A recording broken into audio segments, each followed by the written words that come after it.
Eu cumprimento a igreja com a gloriosa paz do Senhor Jesus. Amém. Crê no Senhor Jesus e serás salvo, tu e a tua casa.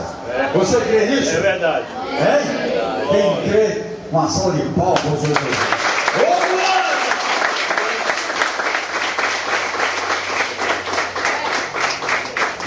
E essa palavra é para você que ainda está em dúvida da sua própria fé. Você que está se sentindo assim: eu não tenho certeza, eu não vou entregar a minha vida ao Senhor, porque eu não tenho muita certeza, primeiro, da minha santidade, eu ainda não estou limpo, eu ainda não sou perfeito, eu sou indigno de pertencer a essa igreja, a igreja dos santos.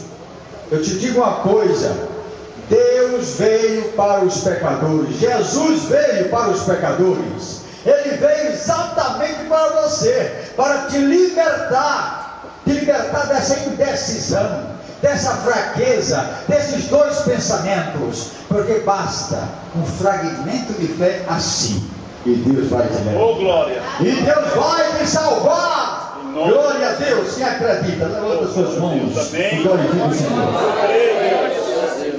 Oh, glória! Abram as suas Bíblias no livro de Atos, capítulo 16, versículo 16.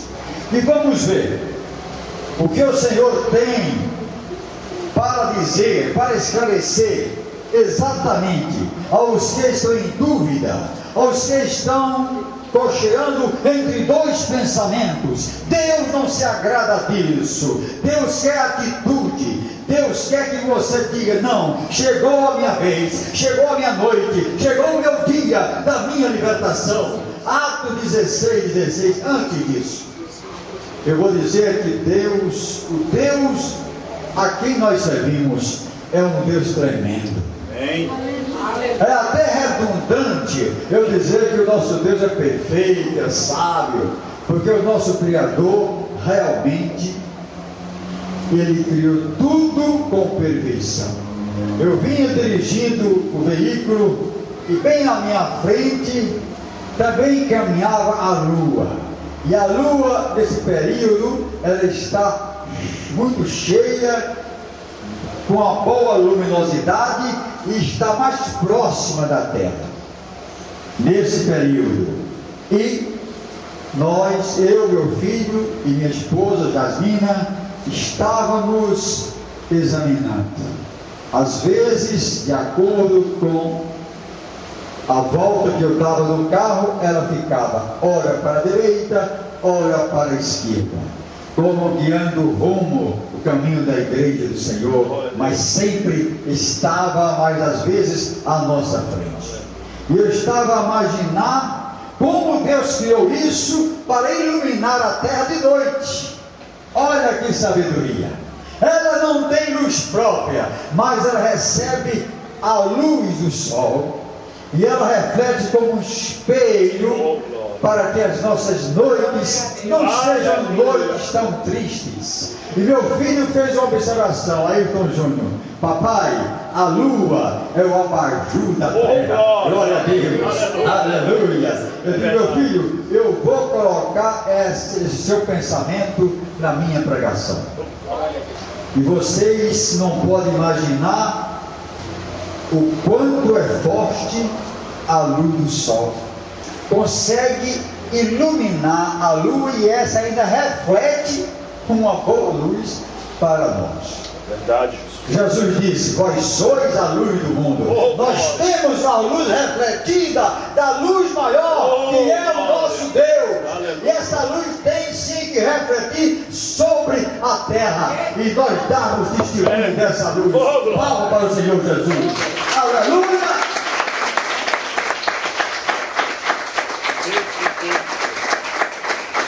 Atos, capítulo 16, versículo 16. E aconteceu que, indo nós à oração, aqui está falando Paulo e Silas, que estavam em missão, nos saiu ao encontro uma jovem que tinha espírito de adivinhação a qual, adivinhando, dava grande lucro aos seus senhores. Esta, seguindo a Paulo e a nós, chamava, clamava, dizendo: estes homens que nos anunciam o caminho da salvação são servos do Deus Altíssimo. E isto ela fez por muitos dias. Mas Paulo, perturbado, voltou-se e disse ao Espírito: em nome de Jesus Cristo, te mando que saias dela. E na mesma hora ela saiu. Aleluia. E aconteceu que, indo nós à oração, nos saiu ao encontro uma jovem que tinha espírito de adivinhação. Era a feiticeira do lugar, lá de Filipos. Era a feiticeira venerada, respeitada, porque adivinhava as coisas. O diabo, ele não sabe o futuro, mas ele sabe o passado. O nosso passado ele conhece. Por isso que pessoas vão ao centro de feitiçaria e ficam impressionadas quando o diabo fala do seu pai, da sua mãe, como ele era, como era o nome dele, de que ele gostava e muitas outras coisas, e as pessoas dizem: ali está o poder. Ah, eu me encontrei com Exu Caveira e realmente ele falou do meu irmão. Um dia desse eu recebi uma mensagem de uma jovem que disse que foi a um centro de bruxaria e ficou muito impressionada porque o demônio falou a respeito do seu irmão e ela achou aquilo muito importante, ele conhecer a vida do seu irmão. E me perguntou o que eu achava disso. Eu respondi o seguinte: minha filha, se você quiser seguir ao diabo, continue indo a esse centro de feitiçaria. Mas se você quiser seguir a Deus, saia imediatamente. E olha, digo mais uma coisa: você poderá ter saído contaminada, porque quem brinca com fogo fica chamuscado. Saia imediatamente e não volte mais. Se quiser ouvir o meu conselho. Ela retornou dizendo: pastor, eu agora fiquei com medo, eu não quero mais ir, me diga como é que eu faço para me livrar disso. Aí eu ensinei para ela uma oração de fogo. Glória a Deus, palma para o Senhor Jesus. Olha aqui, esse espírito de adivinhação usou de uma estratégia para derrotar Paulo. Ele disse: ele vai ser elogiado o mais que eu puder. Dias após dias ela andava no espírito atrás de Paulo, elogiando, dizendo: esses homens são cheios de poder, são servos do Deus Altíssimo. É um perigo o elogio. Mas Paulo, reconhecendo a estratégia, depois de alguns dias, olhou para o Espírito e disse: saia, imundo, em nome do Senhor Jesus, a quem eu sirvo. Ele não se deixou levar, meus irmãos, pelo elogio falso.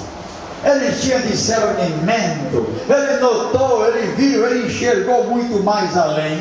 Muitos o enxergam e muitos se deixam levar por elogios, mas nós devemos ter cuidado com essas coisas, porque pode ser estratégia do diabo, e o diabo jamais poderia ser o vencedor nessa peleja, porque Jesus estava com Paulo. Eu me lembro de um caso que aconteceu comigo há alguns anos, já aqui em Fortaleza. Eu tive um desentendimento com o vizinho de apartamento, porta com porta, por causa de um estacionamento. E eu entrei na justiça e ganhei na primeira instância. E o processo correu e ele apelou para a segunda instância em Fortaleza. E nesse ínterim, ele colocou lá na entrada dos nossos apartamentos, colocou 2 sapos com a boca bem aberta e uma carranca, aquela carranca horrível, virados, claro, para a minha porta, para o meu apartamento. E todos os dias eu passava, estava lá o sapo, boca aberta, e eu olhava aquele com desdém. Aí ele apelou para a segunda instância, perdeu. E o sapo lá. Apelou para o Supremo Tribunal Federal. Veja aí o negócio. Supremo Tribunal Federal. O Supremo devolveu, porque estava errado. Os papéis, os requerimentos não estavam completos. E ele perdeu a causa. Oh, glória! O demônio lá da feitiçaria, qual a desculpa que ele deu para esse homem? Talvez tenha dito: saia dessa, porque com essa aí ninguém pode. Ele tem uma luz superior, ele tem uma luz forte, e praga nenhuma vai pegar nele. Causa perdida. Quem se mete contra crente é causa perdida. Palma ao Senhor Jesus.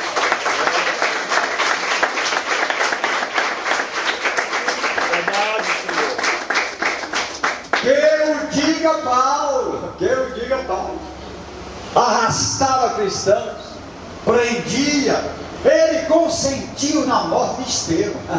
Meu filho, Estevão lá sendo apedrejado, e Paulo com aquela carranca, achando que era o dono da verdade. Ele não sabia que mais tarde ele teria um encontro com a verdade absoluta. E naquele momento, depois de algum tempo, ele teve um encontro com o próprio Jesus. Jesus já ressuscitado. Ele ia caminho de Damasco para prender, para arrastar. Ele tinha carta branca para fazer o que quisesse com essa igreja. Mas ele não contava que essa igreja tem um Senhor, que é Senhor dos senhores, que é Rei dos reis, o Senhor Jesus Cristo. E ele, quando ia no caminho com os seus cavalheiros, Jesus apareceu. E diz a Bíblia que o resplendor da luz do Senhor Jesus foi tão forte, mais forte do que o sol do meio-dia. Este sol que eu falei. Porque a Bíblia diz que foi mais ou menos ao meio-dia, e a luz de Jesus foi tão forte, o clarão tão forte, que eles não suportaram. Paulo caiu dos joelhos e já cego, já ficou cego. E Jesus perguntou: Paulo, por que me persegues? Quem persegue a igreja de Cristo persegue o próprio Cristo. Verdade. E este que quis colocar bruxaria sobre a minha vida, resolveu sair, de fininho, lá do condomínio, foi para outro. Amém, igreja? Amém. É causa perdida. O Senhor é fiel. E esse Paulo então se converteu. O Saulo se transformou em Paulo. Oh, Senhor da glória. E agora, por causa do Evangelho, ele então enfrentou muitas e muitas dificuldades, açoites, fome, nudez, uma série de adversidades. E vendo seus senhores, ou seja, os senhores, os comerciantes que lucravam com a venda da feitiçaria na cidade, vendo que a esperança do seu lucro estava perdida, prenderam Paulo e Silas e os levaram à praça, à presença dos magistrados. Foi decisão rápida, julgamento rápido. E apresentando-os aos magistrados, disseram: estes homens, sendo judeus, perturbam a nossa cidade e nos expõem costumes que que nos não é lícito receber nem praticar, visto que somos romanos. E a multidão se levantou unida contra eles. Os magistrados, rasgando-lhes os vestidos, mandaram açoitá-los com varas. E depois disso, de muitos açoites, os lançaram na prisão, mandando ao carcereiro que os guardasse com segurança. Olha, guarda, bem guardados esses aí, porque eles são perigosos, eles são perturbadores da ordem. E o carcereiro cumpriu a ordenança, o qual, tendo recebido tal ordem, os lançou no cárcere interior e lhes segurou os pés do tronco.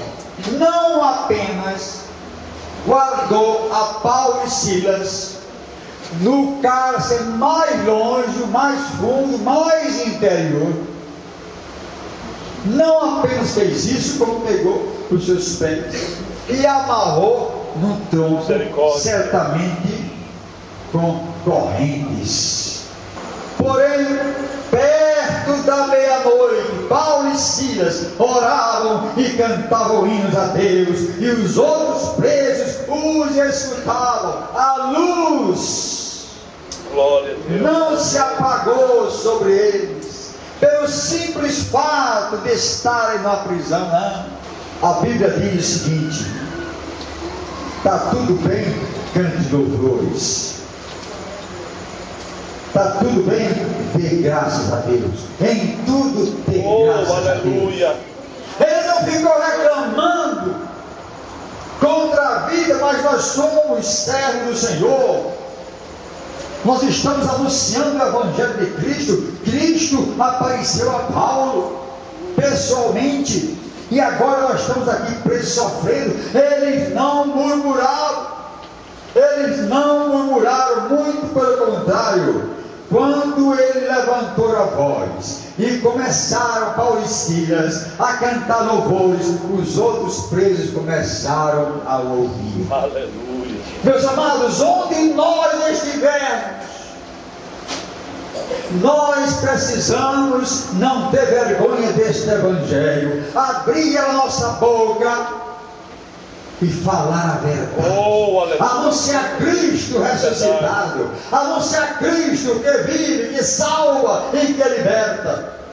Glórias a Deus. Quantos podem dar um glória a Deus? Glória a Deus.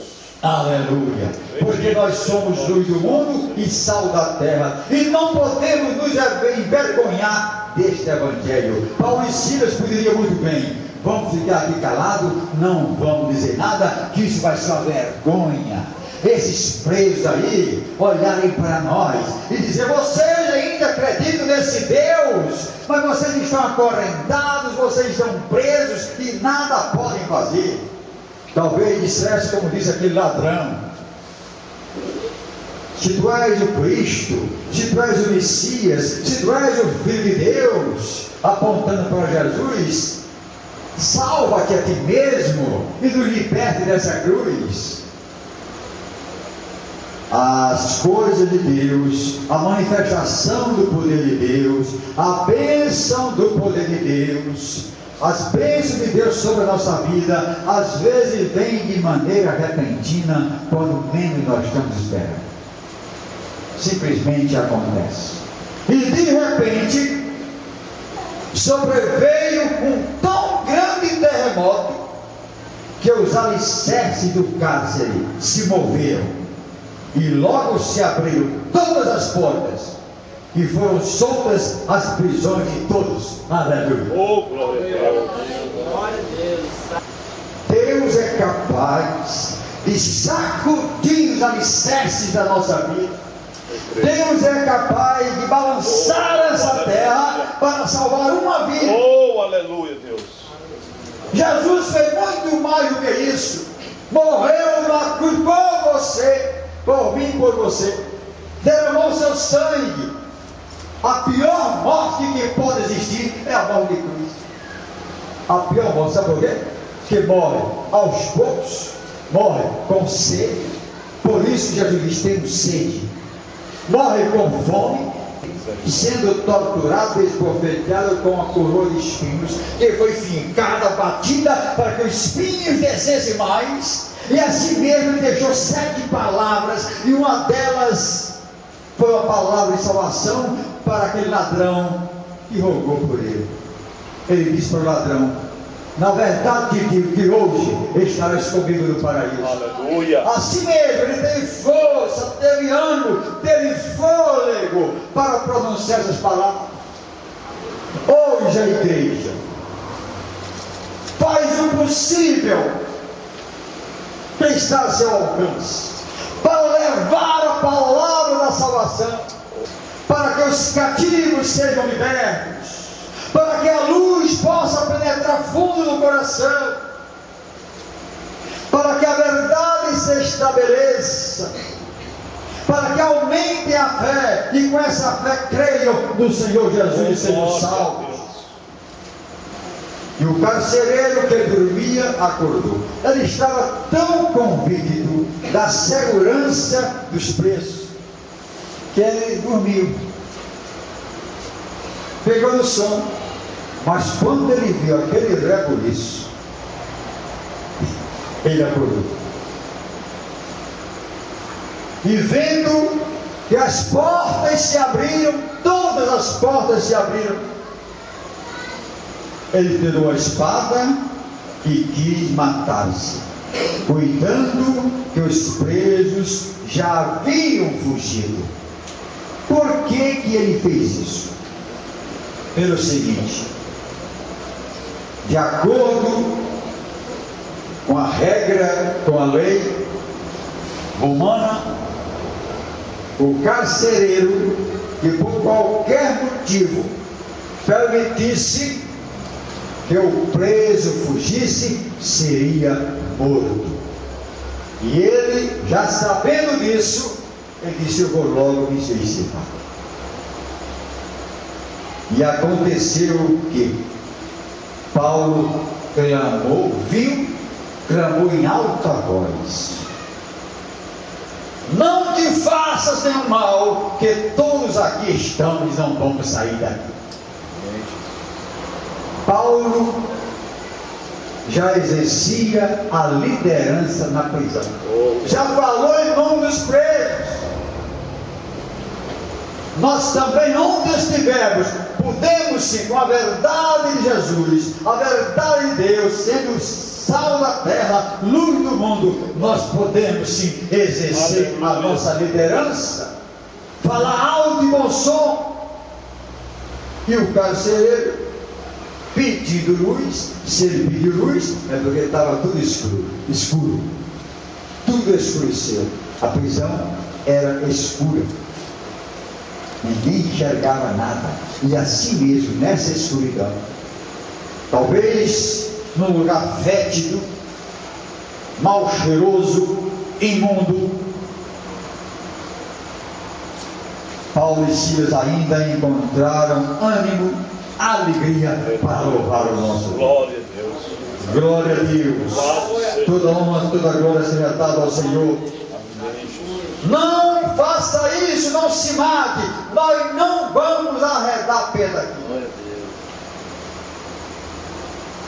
E o carcereiro, no versículo 29, pedindo luz, saltou dentro e todo trêmulo se prostrou ante Paulo e Silas.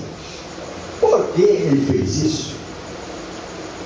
Um homem, um carcereiro acostumado a ver tantas coisas, a enfrentar tantos perigos, a guardar presos os mais terríveis, os mais cruéis, só porque as portas se abriram? Não, é porque ele sentiu um poder maior.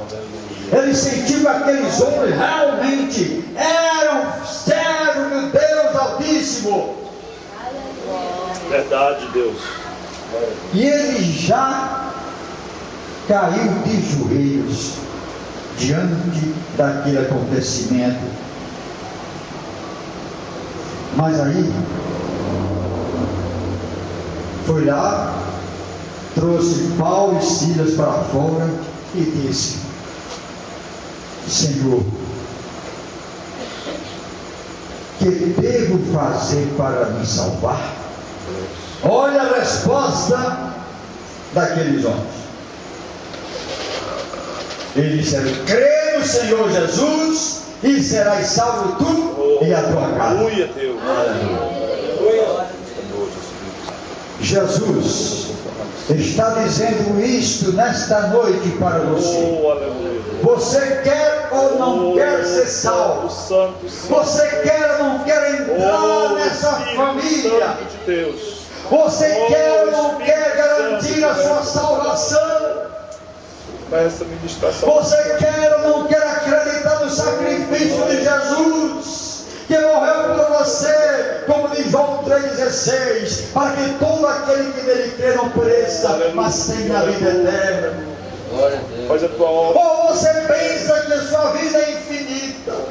Você nunca vai deixar este planeta, nunca haverá uma separação do teu espírito, o espírito nunca vai se separar do seu corpo. Mas o que você deve entender é que chegará um dia, uma prestação de contas ao Senhor Jesus. A Bíblia diz que toda língua confessará seu nome e todo joelho se dobrará diante do justo juiz. Nós teremos esse encontro com o nosso Deus.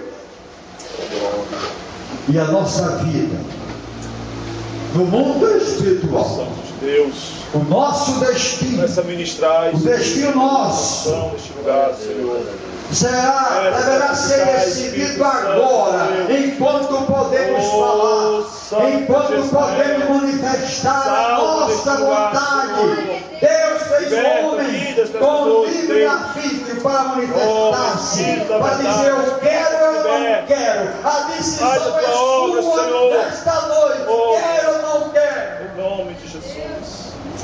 Quer ou não quer se apossar, tomar posse das mais de 3.000 promessas do Senhor para você? É você que decide. Jesus disse que diante dos homens há dois caminhos, um caminho estreito e um caminho largo. O caminho largo, o caminho da rebeldia, o caminho da desobediência, leva a uma porta larga, mas também leva à perdição. A Bíblia diz que o outro caminho, o caminho estreito, leva a uma porta estreita, mas leva à vida eterna. Oh, aleluia, Deus. Crendo em Jesus de Nazaré. Então ele diz que a decisão é nossa. E devemos tomar essa decisão firme hoje, não é amanhã.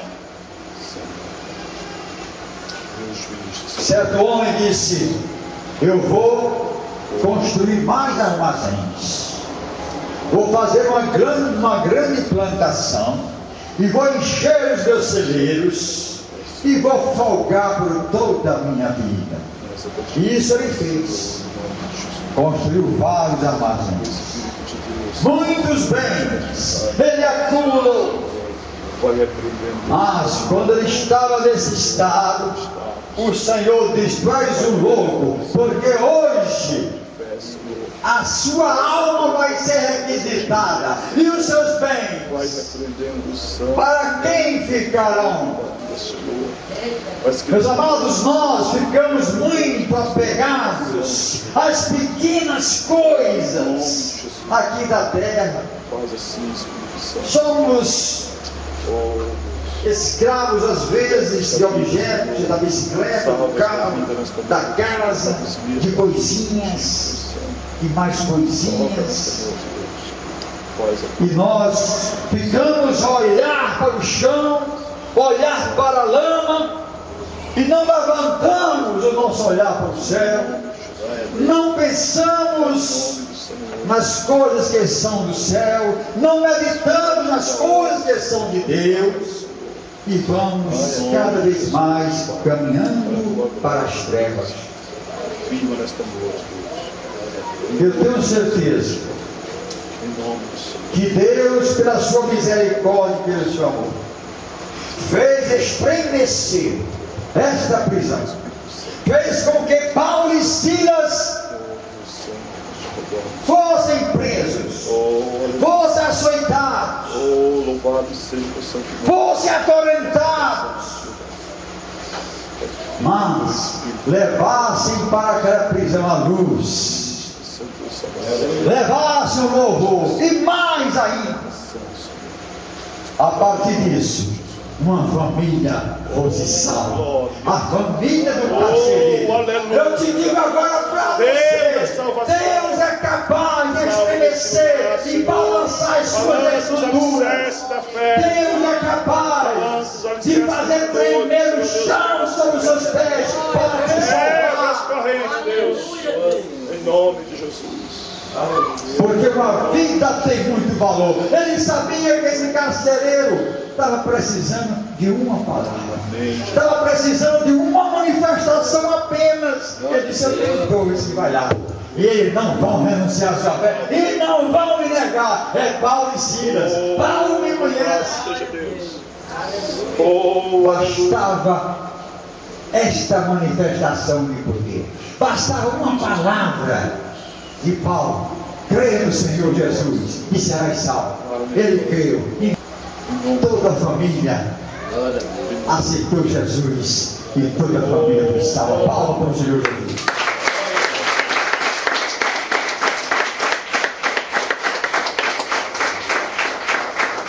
Eu te pergunto nesta noite: o que é que você está esperando que Deus faça para que você possa se render a Ele?